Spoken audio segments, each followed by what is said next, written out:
Welcome to Birds of Prey Sports Talk, where we weekly cover Ravens and Orioles news. We're your hosts, TJ and Jared. And in today's video, we're going to be doing a recap of the Ravens versus Dolphins game, which we went to. We had a blast. It was a dominant game, a dominant performance. Dominant performance. We won 56-19. And this is funny because I remember, I remember you were scared at first that this game was going to be close, and I had a feeling this was going to be a blowout, but not like this, scoring 56 points and winning by 30, about 30 or something. So, it was just a great, experience being at the game, seeing Lamar throw for Jackson 5 in person. And I just want to say, shout out to Jared's mom. Thank you for the tickets. It was one of the best Christmas gifts ever. We had a blast. Just thank you. But what was your opinions on this game, bro? Perfection. It didn't start off great, but we responded well. And I mean that's the key here is you how you gonna respond from that. So I just think that the Ravens just have been playing just this smash mouth, or you would say a ball hard football. Of you know getting to the guys and getting to the ball quick, and then offensively just striking at any moment. Like they can get that big play, and that's what was missing these past few years is that big play ability, from either a receiver, from Lamar or whatever. And, we have all that now. We got the team, you got different types of skill sets. You got like Zay, Speed, OBJ. He kind of lost a little bit of his speed as he's gotten older and injured, but he still has that finesse. And, Bateman, he's still working on it, but he's become a really good route runner. That's the one thing you can say he's done well this year, at least. And obviously Isaiah Likely, is very different than Mark Andrews, but not by like too much, but there are some plays where he scored where I'm like, I don't know if Mark scores there. It really depends on the angle Mark would have taken, but you know, the, you know, that issues up an interesting conversation. And like, what do you do if Mark Andrews wants to come back? And I mean, people would probably be like, well, put him back. Obviously you bring back your number one pass catcher, probably a Mark Andrews, but you know, I am on that side too, but I'm also on the fence. Like, I mean, Likely's on a roll right now. Like how can you take him off the field? And it's getting to the point where it's like, you can't take him off the field. And me and you were discussing. Well, I think me and you were discussing about this, where it's like you need Likely and Andrews on the field together, honestly, because that could be a dangerous combination. Oh But yeah, we're really not in the territory or the part in the season where you experiment with anything. yeah. This isn't experiment time. It's everything needs to be certain. So if Andrews isn't 100%, I wouldn't force him back out there because Isaiah Likely has done good, or maybe I wouldn't say better. He's done just enough to be able to be serviceable for Mark Andrews' absence, and he's done a fantastic job this year. And then obviously shout out to Zay. He has his first 100-yard game, as a Raven, as an NFL player, I should say, not even just as a Raven. And then, I mean, like you said, Jackson 5, just haven't had one of those. And I mean, we kind of had one last year, but that was like a 4 touchdowns and a throw. I mean, 4 touchdowns and a running touchdown. So I don't know if that counts, but this is the first ever five. This is if I can remember correctly, this is the first ever Jackson 5 in M&T Bank Stadium. And then obviously just we've never seen it in person because we've never been to any of the games, and then especially never been to any of the games. And I think the other Jackson 5s he had were in Miami versus the Rams. I want to say versus Cincinnati too, but I can't. I think he may only have four in that game. But yeah, just a fantastic display of dominance in this game, and honestly, just an A plus performance, or even A plus, whatever you want to say. However you want to grade this, 5 stars, 100 out of 100, A plus, whatever you want to say. It was all those combined into one. Yeah. And also just want to point out, there was some and we'll see this more in the stats when we get into, but there were some comments earlier on in the week about Lamar not being quarterbacky enough. Yeah, We thought was insane, and it's just good to see each week he's tearing down these comments that people are making about him. He's catching up to these goalposts that people keep, moving forward for him. And it's great to see. Every week he's proving that he really is a quarterback, that he really is, you know, has the ability to think through plays and progress plays like how a Tom Brady or a Peyton Manning can. And Mhm. it's just see, I mean, you don't get three career games for person with a perfect passer rating for no reason. You have to be a quarterbacky type quarterback to get that. And it's crazy because I saw the stat him, it was Lamar, it was Peyton Manning, Ben Roethlisberger, and Tom Brady, like the only quarterbacks to ever have 3 games with a perfect passer rating in their career. I didn't see Mhm. Patrick Mahomes, I didn't see Josh Allen, I didn't see Herbert, so Burrow. or Burrow. And so that just shows you, why can't Lamar be a quarterback? Yep. Why is he quarterbacky? So And another thing, this is going to turn into a whole Lamar rant, but you know, um, another thing is, I told you this earlier, you know, why is it when we compare numbers, like if you are going the stats route, why is it when you compare numbers, we only do the passing numbers? What makes Lamar an anomaly? What makes him different is he has multiple aspects to his game. He's a passer. He's a good medium passer. I mean, intermediate, like, a short route. And I mean, he needs to develop the deep ball a little bit better, but he's gotten better over the weeks, and then, but he's also a runner. He runs, very efficiently. And when you add up all the numbers together, I mean, he's top in the league. I mean, because I've seen people say like, "Oh, it's not fair," when you bring in his rushing stats because that's not a part of the quarterback's game. And it's like, no, that's a part of his game, and he is a quarterback. And I know a lot of people call him like that one defensive coordinator who went unnamed in the offseason saying that he's a great athlete, but not a great quarterback. That's just false. It's just false. It's just effing wrong. I don't want to curse on here, but it's just wrong because he look, I'm not me and you have discussing this for the past few weeks. If he gets an MVP, which he should, and if he gets that ring, which he also should, then we're talking about, top 10, top whatever quarterbacks of all time, and he's just going to continue to get better and better and better, and then he's going to be the first person to ever win two MVPs, at the age of 26, and who knows, he might get a ring this year. I mean, who knows how many more rings he could get, even with just the one, in his career. A lot of people don't win rings, a lot of players don't win rings. So if he has that two MVPs under his belt and the ring, we're talking about like, you know, you know, is this man gonna be in the Hall of Fame when he retires? If he retire in 2027, whatever. So I mean, there's just a lot of casual casual knowledge, if you want to even call it knowledge, out there about Lamar Jackson. And there's people who are trying to discredit him with everything that they do, with everything that he does. And it's ridiculous. But the crazy thing is that now, like, he's playing at a high level, and he's playing even more than just a high level. He's playing at his level. That's the thing. It's like that's not even at the high level anymore. It's his level, which is almost the highest level you can't yeah, have as a quarterback. And it's just he does things his way. He does things efficiently. He does things right. He's a humble dude. He loves the game of football. He's smart, and he knows how to be a quarterback in this league. So what I forgot whatever her name is on Fox Sports, that audio radio show, but he's quarterbacky enough. Are you reporty enough? yeah. And and it's crazy because I'm just saying a couple of things and we can move on to the stats. But and unless you have something to add, but it's just crazy Mhm. because you look at a guy like Josh Allen, he's the quarterback and the running back for his team. If he's more of the narrative that they're trying to push about Lamar, than Lamar actually is. I mean, and he's thrown like 16 picks this season. They try to say Lamar turns the ball over a lot, that he fumbles a lot, that he's a one read QB or a running back. Josh Allen fits that.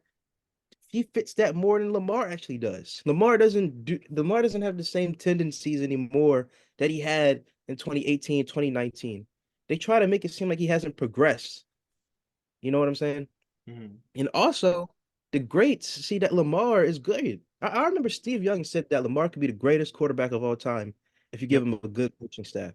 I Mhm. remember Tom Brady when he was retiring, out of all the things he could have said, he said to Lamar, "You're next." And Mm, that just stuck with me. He didn't say that about Patrick Mahomes. He didn't say that about Josh Allen. And he had things to say about them. But he said to Lamar, "You're next." mhm. That just sticks with me. You know what I'm Yep. saying? So Yep. if the greats see that you're great, then you're great. You know, Yep. I that's agree. all there is to it. Yep. And I mean, just I mean, I want to ask you this before we get into the stats. God, this is gonna turn it. This isn't the Ravens or Dolphins breakdown anymore. This is the Raven.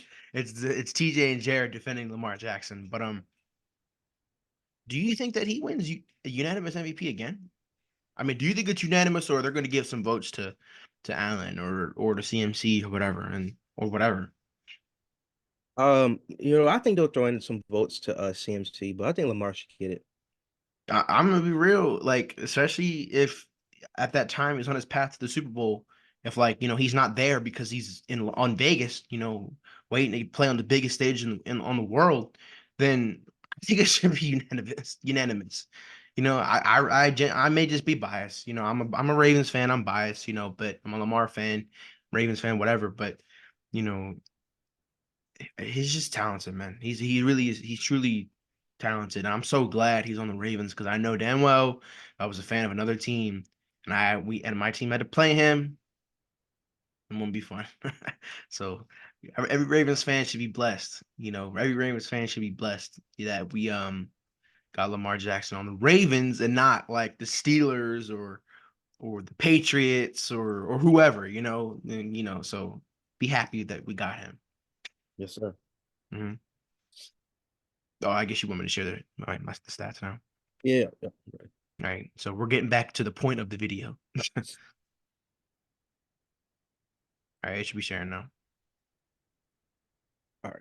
So, getting to the stats. Lamar, like you said, Lamar Jackson had a great game.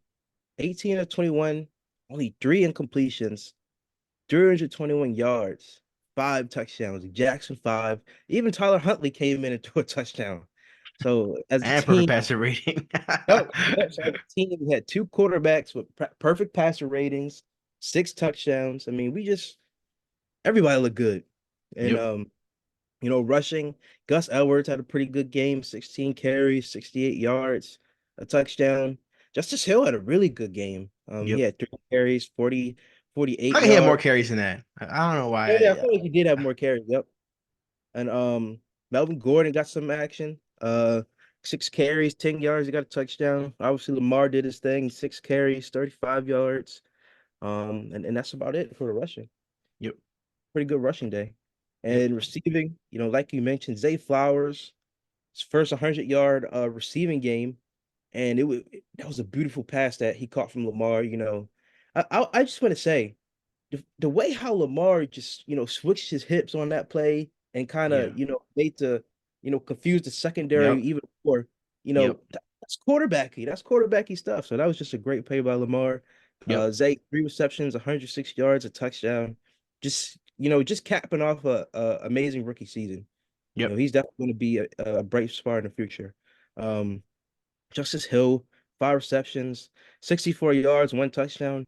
Those were some beautiful wheel routes that he was running in this game. Especially the one where he got that touchdown reception on. Rashard Bateman, four receptions, 54 yards. He had a lot of great catches. Isaiah Likely, two receptions for 42 yards, and he has two touchdowns. He's just really, taking over the role and taking over Mark Andrews' absence. So he's really been great. Odell Beckham had one catch for 33 yards. It was an amazing catch. Charlie Kolar had one reception for 19 yards and a touchdown. And Nelson Aguilar had two receptions for 18 yards. So everybody got a piece of the pie, you Yep. know, always spread it around. Yep. And I mean, the offense just played it. Yeah, I mean, honestly, the way the game started, with the penalty, on Bate or not Bateman. They said that Bateman dropped it. I'm still He didn't drop not it. He didn't drop convinced. I was gonna say I'm convinced he didn't drop it, but they said he did. And then obviously we had the wheel route to what's his face Hill that worked, but then that got called back, which eventually wound up being the scoring play.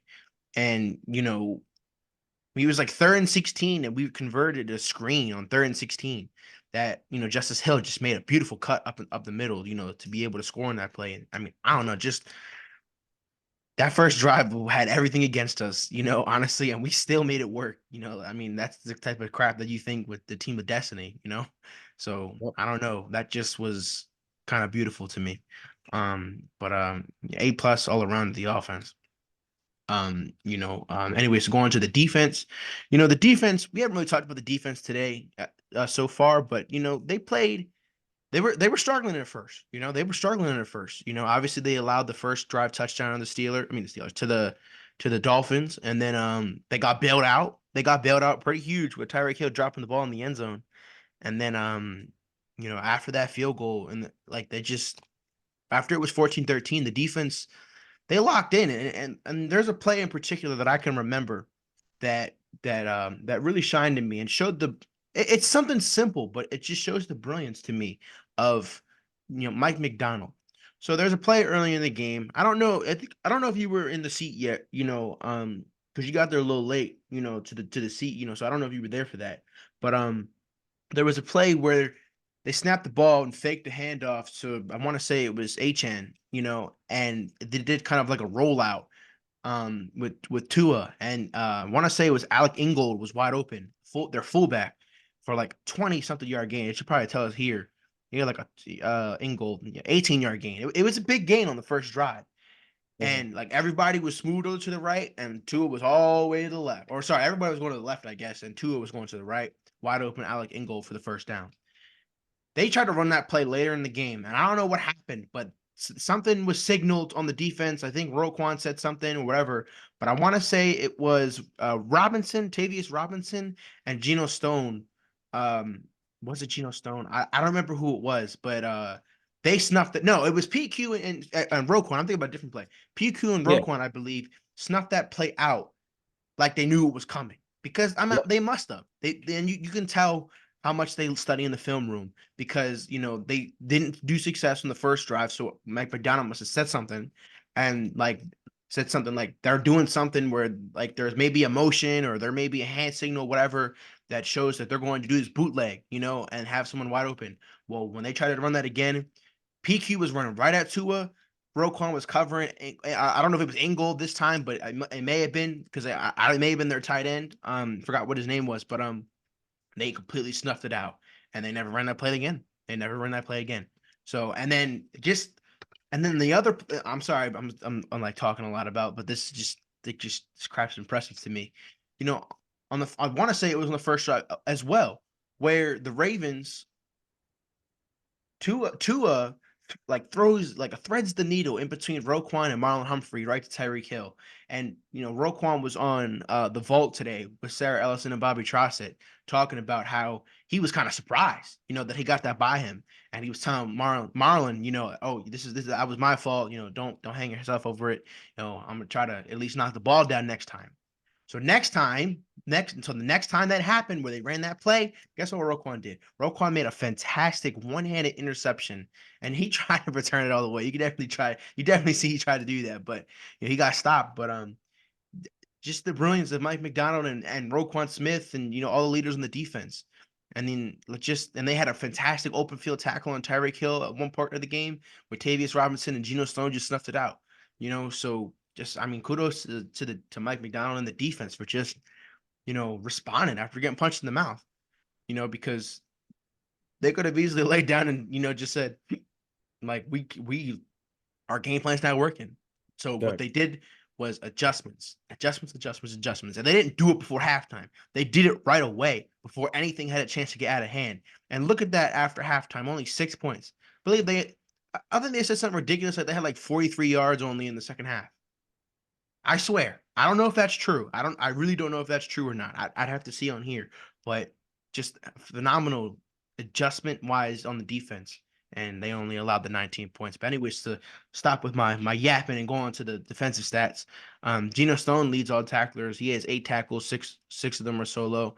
He has 1 pass deflection. I believe he has an interception as well. Roquan Smith, who I was just talking about, has 7 total tackles. 3 of them are solo, 2 pass deflections, and he has a pick. Patrick Queen has 6 total tackles. 3 of them are solo. 1 tackle for loss. 1 pass deflection. Ronald Darby actually had a pretty good game. No, I'm thinking about Arthur Millett. We'll get into him in a second, but Ronald Darby had a pretty good game as well. With 5 total tackles, 5 of them are solo. Arthur Millett, you were talking about him during the game. He was having a pretty good game. He's making a lot of good open field tackles and covering Tyreek Hill pretty well. But he also had 5 total tackles. 5 of them were solo. He has a tackle for loss and a pass deflection. Marcus Williams, who's still playing out there with his one arm, has 5 total tackles. 4 of them are solo. Matabika has 5 total tackles. 2 of them are solo. He has a sack after breaking a sack streak last week, a tackle for loss, and a QB hit. Michael Pierce also gets 3 total tackles. 2 of them are solo. He has 1 QB hit. Rockison and Travis Jones also have 3 total tackles. 2 of them are solo. Daryl Worley, I believe he left with an injury. He had 2 total tackles. 2 of them were solo. Tavius Robinson has 2 total tackles. 1 of them were solo, and he snuffed out that one play from Tyreek Hill, which was amazing. Delshon Phillips has 2 total tackles. Kyle Van Noy has a tackle, and when it was solo, he has I want to say that's a sack. Yep, he has a sack and a tackle for loss. Lost it here, and 1 QB hit. Um, and away, even Edwards got in there. Marlon Humphrey, Malik Harrison, Charlie Kohler, Tylen Wallace. All these guys had tackles in the game, and overall just shined defensively. They were getting good pressure on Tua. He got sacked 3 different times. And honestly, look at the stat line. Just not good for Tua today. 2 interceptions, got sacked 3 times, 71.9 quarterback rating. So, and obviously over here, this stat line, Mr. MVP, just amazing, just amazing. Yeah. So, I'm gonna stop sharing my screen here. Oh, actually, I actually want to go back to sharing it, because I want to check. Want to figure this out. This right here. Obviously, you can see the Baltimore Ravens have. Oh, okay. Well, I guess it's just not going to let me do that. Bear with me here. We're having some live technical difficulties. All right, so we're just never going to see the playoff standings. So we're just going 20. to have to talk about it. Yeah. We're just going to have to talk about it. Obviously, the Ravens have clinched the #1 seed at 13 at 33 and 3 at 13 and 3. With they also obviously clinched the AFC North while clinching the 1 seed. So they did all that at once. So I mean, congratulations to the Ravens, and all their hard work has paid off this year. Obviously, the job's not finished. So I mean, give me like how do I want to say this? Like, I guess first before I get into that, who do you think we're playing in the first round? Like I think I told you either earlier today or yesterday, Mhm. I could see us playing 3 teams. I could see us playing the Bills. Well, if they lose to the Dolphins, they'll still make the playoffs, right? The Bills. Not confirmed. And they Not need a little confirmed. bit of help. Well, I can see us playing the Colts, the Browns. Um, I want to say I want to say the Bills, maybe even the Steelers. Like maybe those, 3 or 4 teams I can see us playing in the first round. But I Yep. will say, something that kind of concerns me a little bit is sometimes we have a tendency, we've been blowing teams out, yes, and the defense has looked amazing. But I even mentioned this to you earlier. Sometimes we have a tendency of allowing a big play, at the beginning, more so in the beginning of the game, but like at some points of the game, like in the Dolphins game, we let Achan, get a couple of big runs, and we let Tyreek kind of get us a little bit. In the Rams game, Puka and Cooper Cup, they were kind of getting us a little bit, and Kyron Williams, was able to run the ball good on us. And George Kittle in the 49ers game was able to get a lot of yards on us. So I just hope that we can sort of tighten up a little bit with that when it comes to these teams that we have to play in the first round, because like you said, they're going to be trying to look for all of our weaknesses.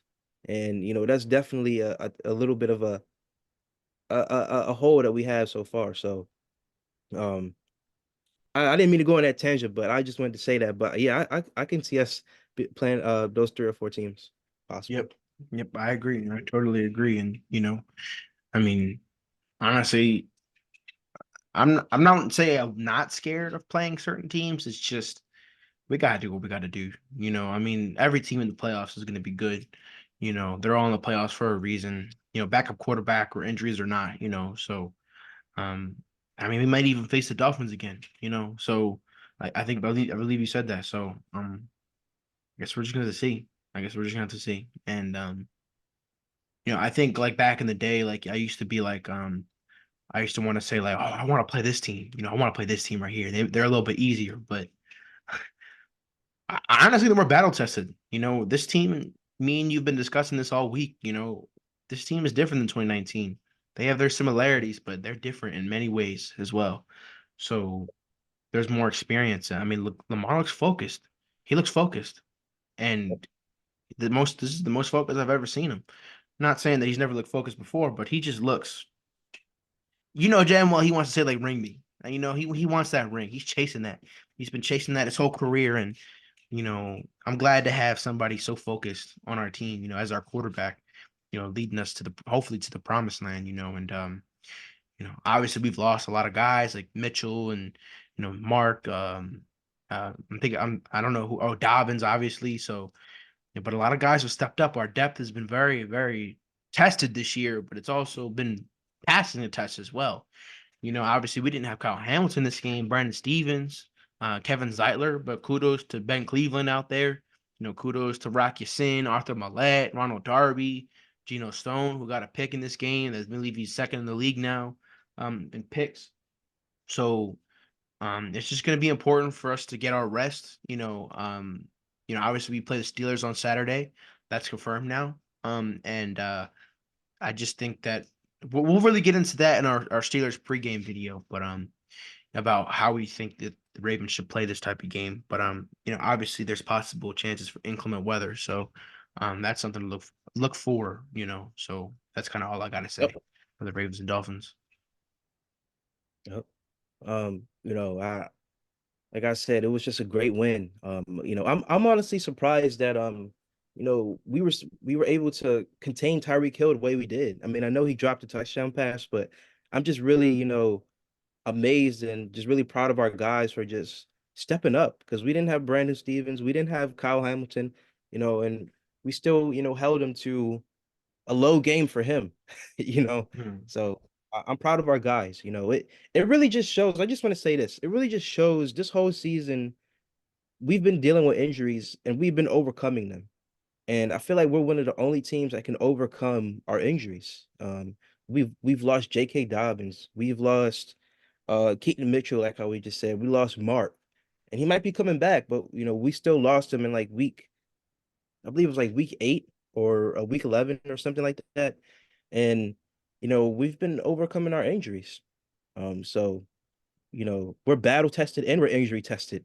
And that's definitely good to see. As a big, we were comparing this team from the 2019 team. That's definitely a big thing. We're tested. So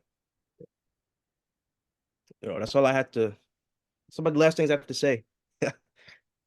Yeah, I mean you're the one who got to close the video, buddy. But yeah, that's the end of this video. Once again, I was just to say a huge thank you to Jared's mom for, providing us with the tickets to this game. We had a great time. And it was just a great win. And we look forward to seeing what the Ravens have in store for us next week against the Steelers. Hopefully we win that game, but it doesn't matter. But yeah, that's all we have to say in this video. Make sure to check out our social media channels, or not channels, but our social medias, TikTok, Twitter, Instagram. We're going up on there. We got a lot of content we're going to feed you guys, and make sure to check out our second channel, Casual Cinema. We're going to get on there soon, but that's all we have for you guys today. We're Birds of Prey, TJ and Jared, and we're out. Right.